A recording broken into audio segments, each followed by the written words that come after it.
अस्सलाम वालेकुम। Programme debate news analysis में मैं हूं आपके साथ मनीज़ मोइन। नाजरीन, पहले तो सियासी अदम इस्तेहकाम, फिर माशी अदम इस्तेहकाम और अब टेक्नोक्रेट सेटअप की बाज़गश सुनाई दे रही है। वज़ीर दाखिला राना सनाउल्लाह कहते हैं कि टेक्नोक्रेट सेटअप से मुतल्लिक ना पाकिस्तान तहरीक इंसाफ और ना ही इस्टेब्लिशमेंट से कोई बात की है। इस मौजू पर सबसे पहले बात करने के लिए पैनल में मेरे साथ पीजे मीर सर मौजूद हैं, नवीद चौधरी साहब, जावेद इकबाल साहब और इफ्तिखार अहमद साहब मौजूद हैं। मैं नवीद साहब आपकी राय लेना चाहती हूँ। आप क्या समझते हैं कि अब क्यों टेक्नोक्रेट सेटअप की बातगश सुनाई दे रही है?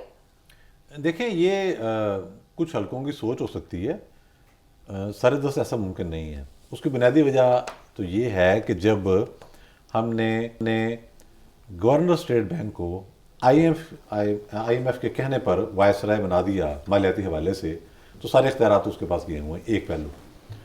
दूसरा मामला ये है कि हमारी सारी इकानमी जो है वो बेस कर रही है आईएमएफ के साथ एग्रीमेंट से, अब से नहीं कर रही। जब हमने पीटीआई के दौरे हुकूमत में असद उमर साहब को हटाया तो यही कह कर हटाया था कि वो आईएमएफ के साथ डील करने में नाकाम हो गए हैं और हफीज शेख साहब को लाया गया, जिन्हें टेक्नोक्रेट ही समझा जाता है मारूफ मानों में। वो आ गए, फिर वो भी ना चल पाए, और उसके बाद फिर शौकत तरीन साहब आ गए, वो भी टेक्नोक्रेट ही हैं, किसी पार्टी से कोई ताल्लुक नहीं है उनका, वो शामिल करा दिया जाता है ना, जैसे हफीज शेख साहब पीपल्स पार्टी में थे, पीटीआई में आ गए, इस तरह तरीन साहब आ गए। और इसका जो तजर्बा है माजी में हमने शौकत अजीज़ की सूरत में किया, और उसका नतीजा ये निकला कि पाकिस्तान बेतहाशा आलमी इमदाद लेने के बावजूद एक कंज्यूमर सोसाइटी में तब्दील हो गया। तरक्याती काम कोई नहीं हुए, कोई डैम नहीं बने, बिजली ख़त्म हो गई, सुई गैस ख़त्म हो गई, और पूरा मुल्क टेररिज्म की लपेट में था। तो टेक्नोक्रेट का जो सेटअप है वो वैसे भी आइन से मावरा है, मुमकिन नहीं होता। अब हम अज्यूम करते हैं कि ये जो लोग बातें कर रहे हैं वो इस मंसूबे पर अमली जामा पहनाने में कामयाब हो जाते हैं, अज्यूम किया जाता है ना। तो बात यह है कि इस वक्त जितना प्रेशर मौजूदा हुकूमत पर आ रहा है, वफाकी हुकूमत पर, वो सारे का सारा उन लोगों पर चला जाएगा जो उनको लेके आएंगे। अच्छा। जितनी भी तनकीद होगी वो उन पर होगी, वो बराह रास्त आ जाएंगे निशाने पर, वो कभी भी नहीं चाहेंगे ऐसा हो। तो टेक्नोक्रेट सेटअप लाने का ना कोई फायदा है ना मौका है। आईएमएफ का एग्रीमेंट आपको इम्प्लीमेंट करना है, रूथलेसली करना पड़ेगा। मिफ्ता कर गया बहुत सारा काम, और उनकी पार्टी ही उनको बुरा भला कहती रही भी, और ऑप्शन क्या थी, कहाँ जाना आपने, सीधी सी बात है। तो ये सिर्फ हवाई है, और मुल्क के अंदर एक लोगों को एक और ट्रकी बत्ती के पीछे लगा दिया गया, टेक्नोक्रेट सेटअप आएगा, नहीं आएगा टेक्नोक्रेट सेटअप। ठीक है पीजे सर, आप क्या समझते हैं कि अब ये बात क्यों सामने आ रही है? देखें, ये इसलिए आ रही है क्योंकि आप एक मोनोलॉग के ट्रायंगल में फंसे हुए हैं, आपके पास डायलॉग नहीं है। तो जब डायलॉग नहीं है तो इंटरिम सेटअप जो है वो एक का एज्यूम आप करें कि वो आ सकता है, क्योंकि जब दोनों सारे पॉलिटिकल आपके जो प्लेटफॉर्म है वो किसी चीज पे बैठ ही नहीं रहा, ब्लेम गेम चल रही है कि पीटीआई ने ये कर दिया, पीएमएलएन ने ये कर दिया या पीडीएम ने कर दिया, तो आपने कहीं ना कहीं तो बैठना है ना। तो फिर आप एक ही तरीके से लेके आएंगे कि ये जो अभी बात की है चौधरी साहब ने, आपने यहाँ हिसाब लेना है कि भाई हम इतने अरसे के अंदर यहाँ पहुंचे, अब आप आए हैं तो आप हमें बताएं कि आप क्या करेंगे, फिर आप उसको कंपैरिजन कर सकते हैं। वरना ये सही कह रहे हैं, ब्लेम टेक्नोक्रेट्स पे पड़ जाएगा। अब टेक्नोक्रेट्स अब किस किस्म और कैसे सिलेक्ट करके लेके आएंगे ये भी आपको नहीं पता। तो ये एक बड़ा मुश्किल वक्त है, लेकिन इसका देखें, जो मर्जी आ जाए, मैं सिर्फ एक चीज कहूंगा कि आप अपने एक्सपोर्ट्स को आगे करो, वरना तुम डूब जाओगे। क्योंकि जब तक एक्सपोर्ट नहीं करोगे डॉलर नहीं आएगा, और अगर आप भीख मांगने पे रूट पे चल गए हो तो ये कब तक रहेगा। आपने 1 साल का तो ले लिया ना, 6.5 के आपके बैंक में, बाकी आपके पास क्या है। So the only way is to get, आपके जो पाकिस्तानी एक्सपैट्रिएट्स हैं उनको कहें कि खुदा के लिए पाकिस्तान स्टेट बैंक में पैसे डालें, हम आपको खुली छुट्टी देते हैं, आप जो मर्जी करें, हम आपको चेक नहीं करेंगे, आपको स्पेशल स्टेटस देंगे, और आप कौम और मुल्क की खिदमत करेंगे। ये आपके पास अल्टरनेटिव है। अब ऑब्वियस क्या है, ऑब्वियस आपके पास ये है कि ये गवर्नमेंट भी फंसी हुई है, पिछली भी फंसी हुई थी, उससे पिछली भी फंसी हुई थी, क्योंकि हमारे इकोनॉमिक मैनेजर्स वो एक का मैं समझता हूं कि वो काम नहीं करते जो अभी आपने, ये मेरे ख्याल मुनीजा ने जो बात की, भाई डैम्स नहीं बने, इन्हें आपने की, डैम्स नहीं बने, ये नहीं बना, वो नहीं बना। भाई क्यों नहीं बना? जब आपको पैसे मिलते हैं स्टेबलाइजेशन के लिए, आप डेवलपमेंट पे लगा देते हैं। डेवलपमेंट पे पैसा नहीं लगता जो आपका जो आता है आईएमएफ से, और आईएमएफ आपसे डॉलर मांग रहा है, रुपया नहीं मांग रहा। रुपया 300 पे है, आप कहां से लाके देंगे इनको? सो हमारा जो पैसा है वो वर्थलेस है। हमने डॉलर में ही कमाना है और डॉलर में ही अपने कर्जे जो है वो वापस करने। तो इंटरिम गवर्नमेंट अगर आप लेके आते हैं तो उसके अंदर have to have the right choice and the right people to run it. ठीक है पीजे सर, बहुत से मामलात हैं। एक तो वो जो जिसकी आप बात कर रहे हैं, और गुज़िश्ता रोज़ भी एक मामला सामने आया कि फ़ंड्स बल्दियाती इंतखाबात के लिए मुख्तस किए जाते हैं लेकिन वो वहाँ इस्तेमाल नहीं होते, कंज्यूम कोई और कर रहा है। मुल्क में एक बेयकीनी की सूरत हाल है, वो ख़त्म होती दिखाई नहीं दे रही। जैसा कि मैंने शुरू में कहा, सियासी अदम इस्तेहकाम है, माशी अदम इस्तेहकाम है। इफ्तिखार साहब, आप क्या समझते हैं अब टेक्नोक्रेट सेटअप की जो बाज़गश्त हो रही है तो क्या ये मुल्क को बेहतरी की जानिब ले जा सकता है सेटअप? कुछ जहलों का टोला है जो बेरोज़गार है और वहाँ पे इस्लामाबाद के ड्राइंग रूमों में बैठ के हम जैसे कुछ सहाफ़ियों को इस्तेमाल करके ये कहानी चला रहा है। ये सारे के सारे वो लोग हैं जो किसी न किसी वक्त पाकिस्तान के इकनॉमिक मैनेजर्स रह चुके हैं और नाकाम तरीन इकनॉमिक मैनेजर्स थे। अगर ये कामयाब इकनॉमिक मैनेजर्स होते तो आज हम जिस दलदल में फंस चुके हैं इसमें कभी भी ना फंसते। सियासी पार्टियों से गलतियाँ होती हैं, कि कोई ऐसी सियासी पार्टी दुनिया में नहीं है जिससे गलती ना हो, लेकिन ये जो कहानी बनाई जा रही है ये नहीं होगी। ये आइन से बालातर है और मैं हमेशा आइन की हमायत करता हूँ, इसलिए मैं तो वैसे ही इसके ख़िलाफ़ हूँ। मैं कल मुतासर हो गया था। कल मैंने जो गुफ्तगू की तो मैंने जाके प्रोग्राम को जब सुना तो मैं हैरान रह गया कि मैं भी बहकावे में आ रहा हूँ। तो मैं इस बात को आज क्लियर कर दूं कि ये जो बहकावा चंद बेरोज़गार अफराद ने इस्लामाबाद के होटलों में बैठ के और ड्राइंग रूमों में बैठ के कहना शुरू किया है वो हमाकत पर मबनी है। उनके आने से ना तो गंदम की पैदावार बढ़ेगी, ना उनके आने से हमारे गैस के ज़खायर में इजाफ़ा होगा, उनके आने से हमारे तेल के ज़खायर में इजाफ़ा नहीं होगा, उनके आने से जो जावेद कहता है लाखों लोग निकाल दिए गए वो वापस नहीं लिए जाएंगे। और जिस तरीके से सरमायादार यहाँ पर लूट मार कर रहा है, सरमायादार उस लूट मार से बाज नहीं आएगा। सो ये टेक्नोक्रेट सेटअप तो आप आउट ऑफ क्वेश्चन समझ लीजिए और होना भी चाहिए। पार्लियामेंट जमहूरियत में नलायकियाँ हैं, खामियाँ हैं, जैसा कि मैंने कहा, इसको चलने दें। अब मसला ये है कि हर आदमी एक नई कहानी सुनाना चाहता है। कोई अप्रैल में इलेक्शन मांगना चाहता है, कोई अगस्त में मांगना चाहता है। मसला तो इलेक्शंस का है ना, तो इलेक्शन तो हो जाएंगे आइन के मुताबिक, और जब भी इलेक्शन हो, जैसी भी हुकूमत आए और जिसकी भी हुकूमत आए वोटों के ज़रिए, मैं मानूंगा फिर ये सारी जिम्मेदारियां जो निशानदेही हम कर रहे हैं उसकी होंगी ना, कि वो इसको कैसे रिजॉल्व करता है। वो गंदम ज़्यादा कैसे, मसलन गंदम का बढ़ाना इतना संजीदा हो गया है कि सूबों में झगड़ा होना शुरू हो गया है। ये सिंध के अंदर भी क्राइसिस डेवलप हो रहा है, बलूचिस्तान में क्राइसिस डेवलप हो रहा है, हमारे पंजाब में भी आटा महंगा हो रहा है और सेम विद NKP के। तो ये क्राइसिस फिर वो हुकूमत करेगी, टेक्नोक्रेट्स क्या कर लेंगे? और अगर आ भी जाते हैं तो 2 साल या 1 साल के अंदर वो कौन सा ऐसा मंसूबा है जो अनाउंस करेंगे कागज़ों पे और उस पर अमल दरामद हो जाएगा। और ये जो उसने कहा मेरे दोस्त ने, पीजे ने, कि एक्सपोर्ट होनी शुरू हो जाएगी, पैसा आना शुरू हो जाएगा, हमारे ज़खायर बनने शुरू हो जाएंगे, ऐसा नहीं होगा। सो टेक्नोक्रेट्स वाला ड्रामा जो है ये बिल्कुल हमें बेवकूफ़ बनाने के लिए शुरू किया गया है और इसको तो यहीं पे फ़र्क कर देना चाहिए। वैसे इफ्तिखार साहब, सिंध हुकूमत ये दावा करती है कि सस्ता आटा अभी तक सिंध हुकूमत ही फराहम वो करेगी, वो करती होगी, लेकिन जो मैं बात कर रहा हूँ वो आटे की, वो गंदम की। आज दिसंबर है ना, अभी जनवरी फरवरी मार्च अप्रैल तक हमें 4 महीने और लोगों को ये आटा और ये देना है। 4 महीने के बाद की फसल आएगी और सिंध में फसल पहले आती है 20 मार्च 22 मार्च को उनकी कटाई शुरू होती है, हमारी 10 अप्रैल को। Sir, coming back to the topic, Javed साहब आपकी राय लेना चाहूंगी। पस पर्दा क्या चल रहा है, ये बात सामने कहां से आ गई? देखो, ये जो शोषण छोड़ा गया है इसके पीछे पूरी एक कहानी है। जब सियासी खलफशार इस हद तक बैठ जाए कि अपने मसाइल हल ना करें, मिल बैठ के मुल्क को आगे ना ले जा सकें, जहाँ रिफॉर्म्स की जो रिफॉर्म्स ना कर सकें जो मुल्क की ज़रूरत है, और मईशत आपकी डूबती हुई नज़र आ रही हो, तो फिर ऐसे शोशे समटाइम्स किसी पॉलिटिकल पार्टी को ट्विस्ट करने के लिए भी छोड़े जाते हैं, जो पॉलिटिकल पार्टी बैठ नहीं रही, जो समझती है कि मुझे अभी इलेक्शन चाहिए। मुझे तो ये लगता है कि इस ये जो शोषा छोड़ा गया है, इसका फ़ायदा हुकूमत को है और नुकसान पीटीआई को है। बड़ी क्लियर बात है, इसलिए उनकी स्टेटमेंट भी आ गई। उसकी सिंपल वजह यह है कि आज से 10 दिन पहले फवाद चौधरी ने भी ऐसा ही एक बयान दिया था कि जी अगर इंटरम सेटअप आ जाता है तो हम इंटरम सेटअप जो आइन में दिया गया उससे प्रलॉन्ग पे हम किसी सूरत पर भी एग्री नहीं करेंगे। तो वो बात आई गई होगी, लेकिन अब प्रैक्टिकली शबर जैदी साहब ने रिवील किया है जी कि मुलाकातें हो रही हैं।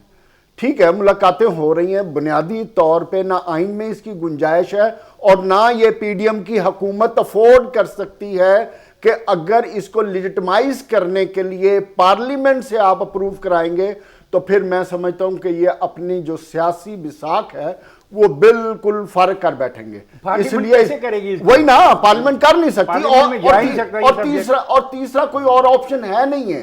इसलिए यह डराया जा रहा है इमरान खान को कि जनाब चुप करके इस हुकूमत को चलाने दिया जाए। अगर नहीं चलाने दिया जाएगा तो फिर 2 साल आप इंतजार करें। इसका नुकसान बेशक उसको ना, लेकिन इससे भी बढ़ के जो इंपॉर्टेंट चीज है कि आज हम इस नहज पे पहुंचे क्यों हैं, यह है सवाल।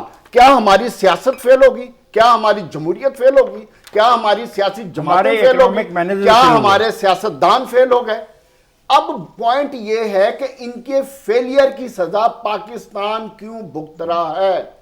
सर, अगर ये पॉलिटिकल पार्टीज टाइम पे या आज भी रिफॉर्म्स कर लें तो मैं समझता हूं टेक्नोक्रेट्स की जरूरत नहीं। ठीक है, मैं पीजे सर आपकी राय लेना चाहूंगी। आप कुछ कहना चाह रहे हैं? नंबर 1, आप एक इकोनॉमिक मेल्टडाउन के अंदर हैं। जो सारे बातें कर रहे हैं कि ये नहीं हो रहा, वो नहीं हो रहा, वो भाई किसी ने तो करना है ना, किसी ने तो करना है। हम इनको तनकीद का निशाना तो बना रहे हैं कि ये नहीं कर रहे, वो नहीं हो रहा, एक पार्टी नहीं मानती, दूसरी नहीं मानती, तो ये फेलियर है। तो क्या we will continue this failure? आपने कहीं ना कहीं तो फुल स्टॉप लगाना है। Do you support interim setup आज 2 साल के लिए? नहीं, आइन में गुंजाइश ही नहीं है।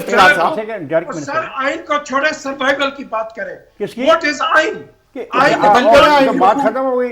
तो पीछे फिर आज तो आपकी डेमोक्रेसी और पार्लियामेंट जमहूरियत और पार्लियामेंट से आपकी मोहब्बत तो क्लियर होगी ना कि आइन कोई चीज नहीं है। आपने भी ज्यादा की तरह कह दिया है। आइन आपको खाना जहाँ देगा, आइन की मौजूदगी में ही अदारे चलेंगे। साहब, हमने अपनी गलतियां भी दुरुस्त करनी है कि नहीं? मुल्क को रिफॉर्म की जरूरत है, बिजली में, गैस में, ये रिफॉर्म। जावेद सर ठीक है, पीजे सर बात यही है कि आइन के मुताबिक हर बात का हल निकाला जाएगा और जैसा आइन कहता है मुताबिक किया जाएगा।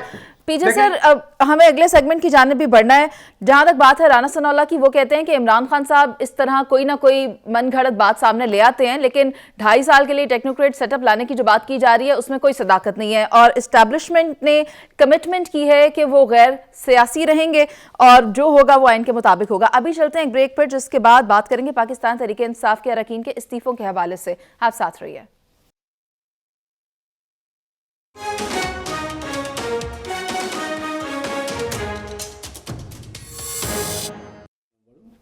पाकिस्तान तहरीक इंसाफ के अरकान अब भी इज्तिमाई इस्तीफों पर बज़द हैं। स्पीकर कौमी असम्बली से होने वाली मुलाकात आज बेनतीजा रही। स्पीकर कौमी असम्बली पीटीआई अरकान को असम्बली आने की दावत देते रहे, जबकि इस मुलाकात में शाह महमूद कुरैशी और परवेज़ खटक शामिल नहीं थे। मैं पीजे सर आपकी जानिब आती हूँ, आप क्या मुझे बता सकते हैं कि पॉलिटिकल पॉइंट स्कोरिंग दोनों जानिब से की जा रही है, लेकिन क्या सीरियस है इसमें पाकिस्तान तहरीक इंसाफ? वो क्या करना चाह रही है अब? देखें, मैं आपको बड़ा कॉन्फिडेंशियली बताता हूं, बल्कि ओपन, कि यहां लोग बड़ी ट्राई कर रहे हैं कि एक डायलॉग हो। पीटीआई नहीं मान रही, पीटीआई कंडीशंस डाल रही है।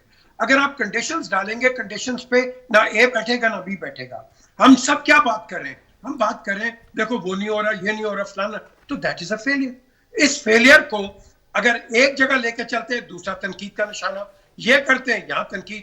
सो इसका अल्टरनेटिव यही है कि इंटरिम सेटअप लाएं, इनको सबको ठंडा करें कि भाई प्लीज गेट योर ग्रिप्स, क्योंकि ये मुल्क आपने चलाना है और आप एक ही तरीके से चलाएंगे। ये अननेसेसरी जो तनकीद हो रही है इसको बंद करें। जहां लोग बड़े तंग आए हुए हैं कि वो कह रहे हैं ये हो क्या रहा है पाकिस्तान के अंदर, हम कोशिश करते हैं आगे, अब हम डिरेल हो जाते हैं। सो कहीं ना कहीं आपको बैठना है, बैठ के बात करें। अभी करेंगे इंटरिम बाहर में जाएगा, अगर आप नहीं करेंगे फिर आपके पास यही आपके सिर पे आएगा, फिर हम कहेंगे अनकॉन्स्टिट्यूशनल है और हर किस्म के आपको बयान आएंगे। So I think we should be thinking solidly for the state of country. ठीक है, इफ्तिखार साहब, आप क्या मुझे बता सकते हैं कि पाकिस्तान तहरीक इंसाफ पार्लियामेंट की बेतौकीरी कर रही है, जो आ मैं नहीं रहे, लफ्ज़ इस्तीफे नहीं दे बेतौकीरी रहे? इस्तेमाल नहीं करूँगा, लेकिन वो ये सारे चीज़ें हर वक्त कुछ ना कुछ खेल करती रहती है। अब उसने पिछले दिनों से एक नया खेल शुरू किया है स्पीकर असेंबली के साथ बात करने का। जी। हुआ क्या आज हुआ कि असद कैसर की ज़ेर क़यादत एक वफद गया मिलने के लिए स्पीकर को। स्पीकर ने उनकी सारी बातें सुनी। स्पीकर ने कहा कि मेरी भी अब बात सुन लो। सूरत हाल ये है कि ज़ुबैदा जलाल साहबा, जी जी ग़ुलाम बीबी परवाना साहबा, ग़ुलाम मोहम्मद लाली साहब हाजिर रजिस्टर में हाजिरी आकर रोज़ लगा रहे हैं। कई साहब इसमें। और 22 लोगों ने मुझे फ़ोन किया, ये स्पीकर ने कहा और ये वफद पूरे को कहा, 22 लोगों ने मुझे फ़ोन किया और उन्होंने कहा कि हम जो इस्तीफ़े आपको दिए गए हम उन पर जो दस्तखत हैं उनको ओन नहीं करते। अब इस पर ये सारा वफद चुप हो गया। जैसा कि मैनेजर ने बताया कि जो इम्पोर्टेंट लोग जो नहीं थे वो तो गए ही नहीं थे, उनको तो बुला लिया गया। अब सूरत हाल ये है कि बहुत दफ़ा मैंने कहा है, आप दोस्तों ने भी कहा है कि आइन और रूल्स ऑफ बिजनेस के मुताबिक फ़ैसले होते हैं, जाएं और उस तरीके से रिज़ाइन कर दें। ये रिज़ाइन नहीं करना चाहते, रोज़ एक नई बात शुरू करते हैं। कभी उनका लीडर कहता है अप्रैल में इलेक्शन होंगे, कभी उनका लीडर कहता है कि मुझे तो दूर दूर तक अभी इलेक्शन नज़र ही नहीं आते। कभी वो उनको कहता है कि असेंबली में जाओ, कभी कहता है असेंबली में जाके तुम इस्तीफ़े दो, कभी कहता है कि जनाब आज तो हम इस्तीफ़े दे के उठेंगे।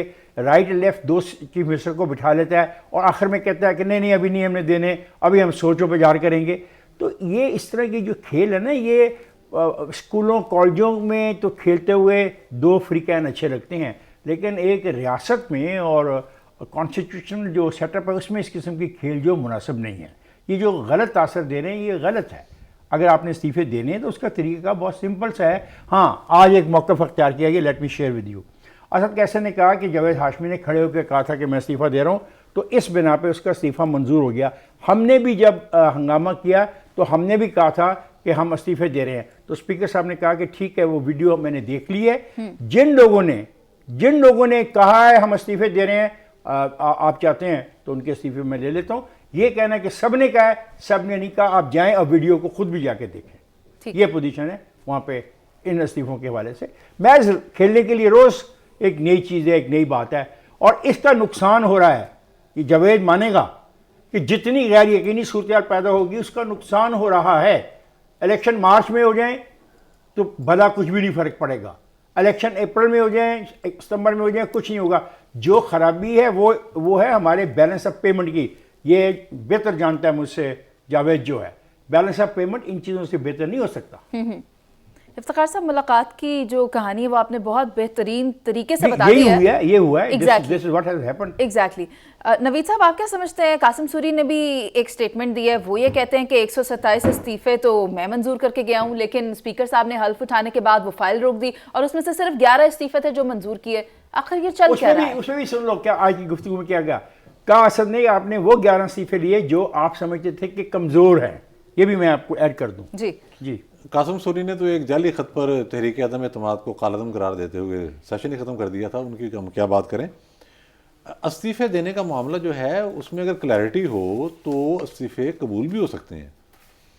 हमने इसी पार्टी को देखा, PTI को 2014 में भी यही किया। इन्होंने कहा जी अब हमने तो इस्तीफ़े दे दिए हैं, और इमरान खान समेत सारे साहिबान तनख्वाहें वसूल करते रहे। पहली बात। अब मामला क्या है? मामला ये है कि आपकी अपनी सफ़ों के अंदर क्लैरिटी नहीं है। यहाँ जितने अहबाब बैठे हैं और जिनका ताल्लुक़ है PTI के अरकान कौमी असम्बली से, मेरा ख्याल है कि हम 4 का तो होगा, PJ मीर साहब समेत, जावेद साहब समेत, इफ्तिखार साहब मेरे समेत। मैंने किसी रुकन असम्बली के मुंह से ये अल्फाज नहीं सुने कि हम इस्तीफ़ा देना चाहते हैं। जो वो कहते हैं वो मैं दोहरा नहीं सकता। ज़ाहिर है जब मैं नाम नहीं ले सकता किसी का तो मैं क्या दोहराऊँ। तो इस्तीफ़ा देने के लिए तो कोई तैयार नहीं है, जिस तरह प्रेज़ साहब हुकूमत छोड़ने के लिए तैयार नहीं है। अब राजा पेशवा साहब क्या कह रहे हैं, अगर तो वो गैर-आइनी बात कर रहे हों, धौंस जमा रहे हों, तो हम उनकी मुखालफत करें कि भाई आप किस लिए ये दबा के बैठे हुए हैं। वो कहते हैं जी ये आर्टिकल 64 है, लिखा हुआ है और मैंने नहीं लिखा। मतलब ये सारी चीज़ें जो कानून साजों ने और आइन साजों ने बनाई उसके मुताबिक है। उसके तहत ये लाजिम है कि रुकन असम्बली आएगा, जत्था नहीं आएगा जी। वो आएगा और आके मुझे बताएगा कि भाई ये मेरा इस्तीफ़ा है, मुझ पर कोई दबाव नहीं, मैं इस पार्लियामेंट को नहीं मानता, जो जलसों में बात करते हैं, तो ये इस्तीफ़ा पड़ा हुआ ये आप ले लें और मैं कबूल कर लेता हूँ। तो वहाँ क्यों नहीं आ रहे भाई? तनख्वाहें क्यों ले रहे हैं? तनख्वाहें ली जा रही हैं, पूरे पूरे बेनिफिट लिए जा रहे हैं, कोई एक चीज़ नहीं छोड़ी उन्होंने, और ऊपर से कह रहे हैं हमने इस्तीफ़ा देने हैं। तो ये एक सिलसिला ऐसा है कि जिसके तहत कोशिश की जा रही है कि जानवर पर किया जाए, जो कि मैं समझता हूँ कि नहीं हो पा रहा। इसीलिए इमरान खान साहब ने पहले ये कहा कि मई में या अप्रैल में इलेक्शन हो जाएंगे हर सूरत में, ठीक है, दिवालिया हो जाएगा पाकिस्तान। फिर अगले दिन उन्होंने कहा या 2 दिन बाद उन्होंने कहा कि मुझे तो नज़र नहीं आ रहे, तो ये इस्तीफे भी नज़र नहीं आ रहे। ये अफसोसनाक बात है, सर हम दिवालिया हो गए तो क्या बच जाएंगे हम सर, मैं जावेद साहब की राय ले लेती हूँ। राय जावेद साहब, जरूर है उसकी, लेकिन ये दिवालिया पर मुझे दुख होता है। जावेद साहब, आप क्या मुझे बता सकते हैं कि अगर स्पीकर साहब अपने मौक़िफ़ पर कायम है और पीटीआई अपने मौक़िफ़ पर कायम है, तो फिर आइन की पासदारी कौन करेगा? रास्ता कहाँ से निकलेगा? काश आइन की पासदारी होती तो आज हम ये दिन ना देख रहे होते और ना ये डिस्कशन हो रही होती। बुनियादी तौर पे मसला ये है, हुकूमत भी बदनीयत है और पीटीआई उससे ज़्यादा बदनीयत है।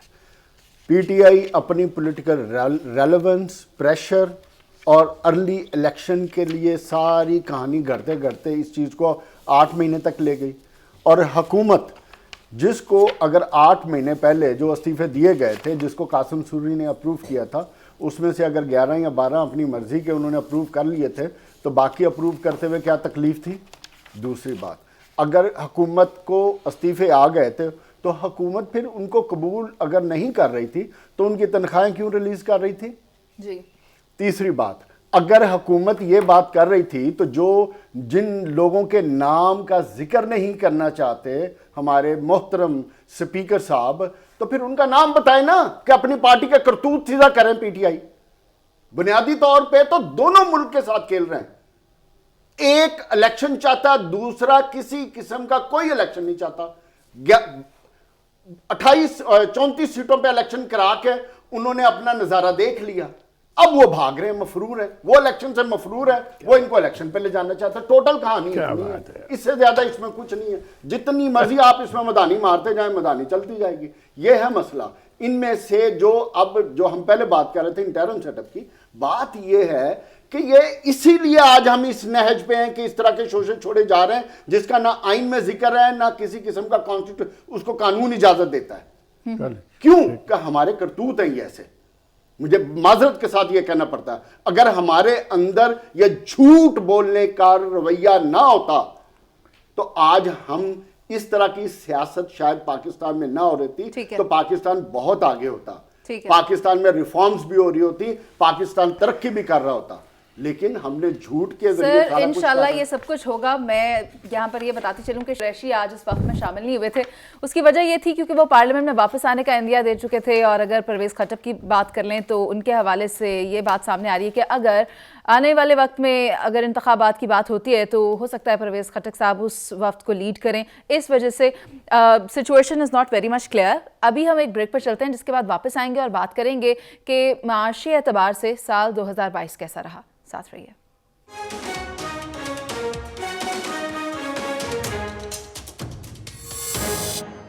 साल 2022 सियासी और मुआशी अदम इस्तेहकाम के साथ इख्तिताम के करीब है, और ये सिर्फ मैं ही नहीं कह रही, इदारा बराए शुमारियात ने जो डाटा शेयर किया है उससे ये बात सामने आती है। मैं कुछ फैक्ट्स शेयर करती हूँ जिनमें जनवरी 2022 में 20 किलो आटे का जो थैला था उसकी कीमत ज़्यादा से ज़्यादा 1500 रुपये थी, जबकि दिसंबर में अगर हम देखें तो ये 2500 तक पहुँच गई। अगस्त में महंगाई के तमाम तर रिकॉर्ड टूट गए और शरह 27.3% तक पहुँच गई। अगर आलू, प्याज, टमाटर और जो भी सब्जी फल की बात कर लें, कुव्वत खरीद से बाहर हो गई है। मैं सिर्फ प्याज की बात करूंगी जो कि इंतहाई बुनियादी है इस्तेमाल में, मतलब हर रोज़ अगर खाना पकता है घर में तो उसमें इट्स द मेन इंग्रेडिएंट, उसी की कीमत 300 रुपये तक पहुंच गई है। मैं जावेद साहब आपसे ये पूछना चाहूँगी, क्या 2023 में अवाम महंगाई में कम होने की कोई उम्मीद रख सकती है? मेरा ख्याल है कि अभी तो महंगाई का एक ऐसा तूफान आना है कि जिससे शायद आवाम को फिर एहसास होगा कि असल महंगाई होती क्या है। और ये जब 2023 स्टार्ट होगा, क्योंकि जो IMF की डिमांड्स हैं उन डिमांड्स में तो कुछ नहीं बचने वाला। बिजली भी महंगी होनी है, गैस भी महंगी होनी है, बैंक रेट्स भी बढ़ने हैं, और उसके बाद डॉलर भी ऊपर जाएगा, फिर उसके बाद नए टैक्सेस भी लगेंगे। तो जब ये सारा कुछ होगा तो फिर आप खुद सोच लें कि महंगाई का तूफान जो आज 27% पे है इन्फ्लेशन, वो कहाँ रुकेगी जाकर। डॉलर आपके पास है नहीं है, एलसीज आपकी खुल नहीं रही हैं, मार्केट में अशाया खुर्दनोशा मिल नहीं रही हैं, आटे का बहरान है। तो इन सारी सिचुएशन में मैं समझता हूँ एक ऐसा साल पाकिस्तान की लाइफ में आ रहा है जो मैंने पिछले 20-25 साल में देखा है कि शायद इतनी महंगाई वाला और इससे माशी तौर पे बदहाली वाला साल तलू नहीं हो सकता। और इसकी वजूहात अगर मैं बयान करने शुरूंगा तो मेरा ख्याल है मेरे उस्ताद मोहतरम नाराज़ होंगे, लेकिन बदकिस्मती ये है कि हमारा सियासी निज़ाम और हमारे सियासी जमहूरी लोगों ने अगर टाइम पे चीज़ें की होती, अगर एक दूसरे के खिलाफ बूबी ट्रैप्स ना बिछाए होते, तो आज पाकिस्तान जिस खदशात का आज हम इजहार कर रहे हैं वो ना होते। ठीक है, यही बदकिस्मती और यही अलमी है, इफ्तिखार साहब लेकिन की राय हमें ले दुआ लेते हैं। करनी चाहिए कि अल्लाह हम सब के लिए बेहतरी करे। इफ्तिखार साहब, साल 2022 महंगाई के एतबार से कितना भारी रहा? जो यहाँ पे तासर दिया जाता है पाकिस्तान मुस्लिम लीग नून और पीडीएम की गवर्नमेंट के ख़िलाफ़, और ये एक तयशुदा तासर है, इसके पीछे हज़ारों उन लोगों की मदद इन लोगों को शामिल है जो ट्रोल्स करते हैं। और ये हैरान कुन बात है कि एक रियासत जो 70 साल पुरानी रियासत है वो 240 दिन में तबाह हो गई। यानी अजीब इकॉनमी थी इस रियासत की कि 240 दिन में रियासत की इकॉनमी तबाह हो गई। वो लोग बुरे होंगे, वो जाहिल होंगे, वो चोर थे, उन्होंने अपने मुकदमात ख़त्म करने के लिए समझौते किए, लेकिन ऐसी इकॉनमी जो 240 दिन में बह गई, अफसोस की बात है, सच बोलना चाहिए हमें। IMF से मुआहदा किसने किया था? IMF से मुआहदा करने वाला नाम था इमरान खान की गवर्नमेंट, और पहला साइन किसने किया? इमरान खान की गवर्नमेंट ने जो साइन किए, कोई गवर्नमेंट उससे पीछे नहीं हट सकती क्योंकि रियासत ने साइन किए हैं। अगर आप एक रियासती साइन को नहीं मानते, दुनिया में कोई भी आप पर एतबार नहीं करेगा। जो 4 पैसे दे रहे हैं ना, ये भी नहीं देंगे। लेकिन ये जो खेल और ये जो ड्रामा किया जा रहा है कि 240 दिन में 70 साल की रियासत की इकॉनमी तबाह होगी, ये मज़ाक़ खेज़ है, ये अनवांटेड है, ये एक साजिश के तहत किया जा रहा है। और बड़े मज़े की बात है, साजिश करने वाले जो लोग हैं हमारे साथ बैठ के, अगर और ख़राबी होगी तो ये भी नहीं बच पाएंगे। ठीक है, इनके डॉलर्स भी नहीं बचा पाएंगे जो ये बाहर भेज रहे हैं, इनके पाउंड्स भी नहीं बचा पाएंगे जो इन्होंने बाहर भेज दिए हैं। ये भी हमारे साथ महंगाई प्याज खरीद देंगे। और बाकी जो रही आपने बातें की प्याज की, प्याज और ये जो हमारी खाने पीने की चीज़ें हैं, इनकी प्राइसेस अप एंड डाउन होती रहती हैं। इनमें मौसमों का भी ताल्लुक है, इनमें पैदावारी अमल का भी ताल्लुक है। मैं उस डिबेट में नहीं जाता है कि मैंने आज एक बुनियादी सवाल खड़ा किया है, 70 साल की रियासत 240 दिन में उसकी इकॉनमी कैसे तबाह होगी? तो 70 साल की रियासत अगर जावेद साहब, 240 हमारे दिनों में पास नहीं हो वक्त कम है। सकती, तो इमरान खान के 3 साल में भी ठीक है पीजे सर, 35 साल आपसे की मैं ये सियासत दफन पूछना नहीं चाहूंगी, सर ये देख ले कर्जा कितना लिया था इमरान पीजे खान सर, साहब आप ने, मुझे वही ये क्लियर हो बता जाएगा। दें कि 8 माह में मौजूदा 9 हुकूमत महंगाई में कमी तो ना ला सकी बल्कि इजाफा ही देखने में आया। क्या आने वाला साल बेहतर हो सकेगा? नंबर 1, आपके जो भी आते हैं, क्या ये दुश्मन है पाकिस्तान के? ये पूरी कोशिश करते हैं कि पाकिस्तान में बेहतरी आए। मेरे पास कम से कम यहाँ कुछ 3000 किताब पढ़ी है। हर किताब के अंदर एक ही चीज है कि जी मैशत खराब हो गई। ये हम बड़ा पुराना सुनते आ रहे हैं। पाकिस्तान की मुसीबत ये है कि हमारी पॉपुलेशन अनकंट्रोलेबल है, बढ़ गई है पॉपुलेशन। आपकी जो एग्रीकल्चर, हम बड़ा फख्र से कहते हैं 85% आपने घर बनाने शुरू कर दिए हैं रूरल एरियाज के अंदर, आपकी पैदावार कम हो गई है। ये छोटे छोटे फैक्टर्स होते हैं जिसको हमने एड्रेस करना है। IMF छोड़ें, यहाँ आप अपने स्टेट बैंक के पास भी चले जाएं, वो भी आपसे पैसा लेगा, कलेक्टर रखवाएगा। तो कंडीशंस डालते हैं, हर कोई डालेगा, डालते रहेंगे। क्वेश्चन है कि हम इसको डिस्पर्स किस तरह कर रहे हैं। हमने डिस्पर्समेंट करनी है जब आपके पास कोई अच्छे इकोनॉमिक मैनेजर्स होंगे। जो करता है आप उसको गालियां निकालना शुरू कर देते हैं। आप क्या मुझे बताएं कि क्या हिसाबदार के आने से कुछ बेहतरी आई है कि नहीं आई है? आई है ना? आप देखें, फैक्ट्स देखें। क्या बेहतरी आई है बता दें ना, नजर तो कुछ तो बता दें, कोई एक चीज जो बेहतरी आई हो। आप देखें, आपको स्टेबलाइज उसने किया आके कुछ यार स्टेबलाइज देखें, बात किया? सुने, थोड़ा सा डॉलर सब्र, इंटरबैंक थोड़ा सा 225 सब्र है, ओपन मार्केट में 260 है। क्या स्टेबलाइज किया? हाँ, ये एलसीज बंद है आपकी, कर्जेस का कसूर तो मेरा कसूर है ये या आपका कसूर है? नहीं, ये इफ्तिखार तो से बात तो ठीक करें ना फिर। 240 दिन के अंदर आपने बेड़ागर्क करवा दिया यार, क्या बातें कर रहे हैं आप? 70 साल के ऊपर आप 240 दिन का पोस्टमार्टम कर रहे हैं। तो ठीक बात कर रहे हैं इफ्तिखार से, वो बात ठीक है उनकी। पीजे सर, हमारे पास वक्त कम है, मुझे नवीद साहब की भी राय लेनी है, लेकिन इस बात का एतराफ तो वजीर आजम पाकिस्तान शहबाज शरीफ ने भी किया है कि 8 माह के अंदर मुल्क के ऊपर मसाइल का इतना अंबार है कि मैं उसको हल नहीं कर पाया या नहीं कर सका। नवीद साहब, आप क्या समझते हैं कि आने वाला साल किस तरह से बेहतर होगा, आवाम को रिलीफ मिलेगा? देखें, हमें बुनियादी मसला जो है वो उसकी जानिब जाना चाहिए। पाकिस्तान के माशी हालात ख़राब हैं, पहले भी थे, लेकिन इस वक्त जो सूरत हाल पैदा हो चुकी है उसका 80% मसनूई क्राइसिस है, आर्टिफिशियल क्राइसिस। मसलन पाकिस्तान में डॉलर बेताशा मौजूद है। लाहौर शहर के अंदर एक नहीं सैकड़ों ऐसे लोग मौजूद हैं जिन्होंने 1 लाख की उस एवरेज में बता रहा हूँ आपको, डॉलर अपने पास रख लिया हुआ है। डॉलर स्मगल हो रहा है, वज़ीर ख़ज़ाना खुद बता रहा है। यहाँ कार्टर्स काम कर रहे हैं। सूबाई हुकूमतें मुकम्मल तौर पर नाकाम है चेक एंड बैलेंस रखने में। अभी यहाँ आलू की, टमाटर की, प्याज की बातें हो रही हैं, तो परवेज़ इलाही साहब तो 24 घंटे जो हैं वो असेंबली के चक्कर में लगे हुए हैं और एक उन्हें सारे फंड गुजरात मुंतकिल कर रहे हैं। मोहन सलाई साहब जो हैं वो ज़मान पार के चक्कर लगा रहे हैं। किसी का कोई ताल्लुक नहीं है कि चीज़ों को कंट्रोल कैसे करना है। बैड गवर्नेंस है सूबाई सतह पर भी मुकम्मल तौर पर। बिल्कुल ठीक बात है। और उसका नतीजा ये है कि आम आदमी पिस रहा है। अगले साल भी अगर सियासी बहरान इसी तरह से रहा, मैं आपको दोबारा ये बात कह रहा हूँ रिकॉर्ड कि डॉलर का बहरान मसनूई है और उसमें अब फायदा उठाने वाले तमाम लोग शामिल हो गए हैं। ये ओवरसीज जिनकी हम बड़ी इज्जत करते हैं ना, ये सबसे ज्यादा माल बनाते हैं, ये हुंडे के जरिए आ जाते हैं फौरन। IMF का जो प्रोग्राम है वो प्रोग्राम होता है, वो कुछ चंदा नहीं है, वो आपने इम्प्लीमेंट करना है, वो होगा। लेकिन अगर अपनी गवर्नेंस हम बेहतर कर लें और सियासी इस्तेहकाम ले आएँ और ये जो मसनूई तौर पर बहरान पैदा कर दिया गया है, ठीक है, इसका तदारुक कर लें तो बेहतरी की तरफ जा सकते हैं। ठीक है नवीद साहब, आपका पॉइंट आ गया, बहुत शुक्रिया आपका। पीजे सर आपका भी, जावेद साहब और इफ्तिखार साहब आपका भी। मैं ये चाहती हूँ, ये दुआ करती हूँ कि आने वाले साल में आइन की बालादस्ती हो, कानून की हो, पार्लियामेंट की हो। साल 2022 में अवाम जिस रिलीफ की मुंतज़िर रही, वो रिलीफ अवाम को साल 2023 में मिल जाए और नया सूरज नई उमंगों के साथ तुलू हो। और नए साल में अब आपसे होगी मुलाकात। इसी के साथ आपसे इजाज़त, अल्लाह ने के बान।